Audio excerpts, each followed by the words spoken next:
Hi எல்லோருக்கும் வணக்கம். இன்னைக்கு தனு பிருத்தியோட லஞ்ச் பிரேக்ஃபாஸ்ட் என்னன்னு பார்க்கலாம் வாங்க. மார்னிங் பிரேக்ஃபாஸ்ட்டுக்கு கேரட் பணியாரம், அதுக்கு பூண்டு சட்னி தான் ப்ரிப்பேர் பண்ணியிருந்தேன்.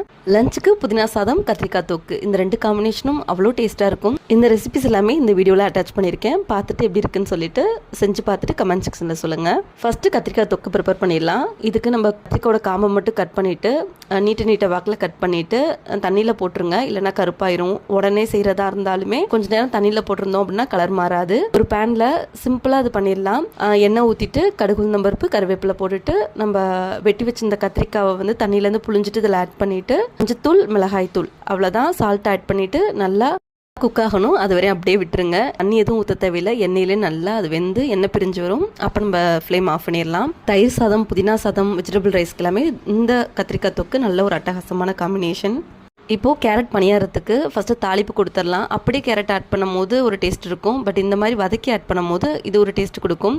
ஒரு பேன் எடுத்துக்கோங்க, அதில் எண்ணெய் ஊற்றிட்டு கடுகு உளுந்தம் பருப்பு, கடுகு வெடிச்சதுக்கப்புறம் கடலைப்பருப்பு, அதுவும் நல்லா பொரிஞ்சதுக்கப்புறமேட்டு ஒரு வரமிளகா, பெரிய வெங்காயம் நல்லா ஸ்லைஸாக கட் பண்ணி அதையும் நல்லா வதக்கிக்கிறேன். துருவி வச்ச கேரட்டை இதில் ஆட் பண்ணி ஒரு 2 மினிட்ஸ்க்கு சாட்டே பண்ணி அப்படியே நம்ம ஃப்ளேம் ஆஃப் பண்ணிட வேண்டியதான். கெட்டியாக இருக்க இட்லி பேட்டரில் வதக்கி வச்சிருக்க கேரட் மிக்ஸ் இதில் ஆட் பண்ணி சால்ட் தேவையான அளவு போட்டு நல்லா மிக்ஸ் பண்ணி ஒரு 10 மினிட்ஸ்க்கு அப்படியே ரெஸ்ட் பண்ண விட்டுறலாம். புதினா ரைஸ் என் ஸ்டைலில் பார்க்கலாம் வாங்க. அதுக்கு ஒரு குக்கரில் 2 டேபிள் ஸ்பூன் எண்ணெய் ஊற்றிட்டு அதில் ஹோல் ஸ்பைசஸ் ஆட் பண்ணிவிட்டு 2 பெரிய வெங்காயம் ஸ்லைஸாக கட் பண்ணி ஆட் பண்ணிக்கிறேன். நல்லா வதங்கணும்.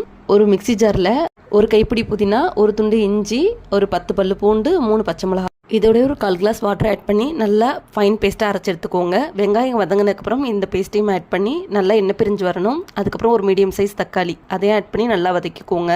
இப்போ புதினா சாதம் வேகிறதுக்கு தேவையான தண்ணி ஆட் பண்ணிக்கலாம். நான் 1.5 கிளாஸ் அரிசி எடுத்திருக்கேன். அதுக்கு 3 கிளாஸ் வாட்டர் ஆட் பண்ணிவிட்டு நல்லா கொதி வந்தக்கப்புறம் சால்ட்டு செக் பண்ணிவிட்டு நம்ம அரிசியை ஆட் பண்ணிக்கலாம்.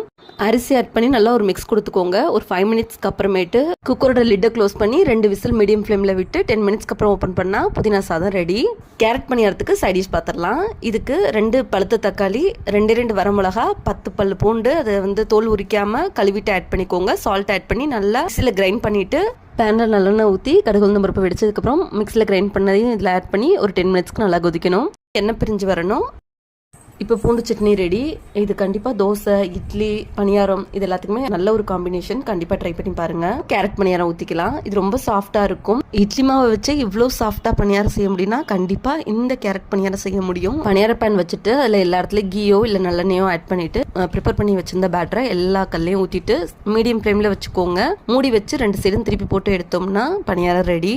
ஹை ஃப்ளேமில் வச்சுருந்தீங்கன்னா வெளியில் வந்து சீக்கிரம் வெந்துடும், பட் உள்ளே வந்து வெந்திருக்காது. ஸோ மீடியம் டு லோ ஃப்ளேமில் வச்சு குக் பண்ணி எடுங்க. என் குழந்தைங்க 2 பேருமே ரசித்து சாப்பிட்டாங்க பணியாரத்தை. ஸ்நாக்ஸ்க்கும் அதே வேணும்னு சொல்லிட்டாங்க. இன்னும்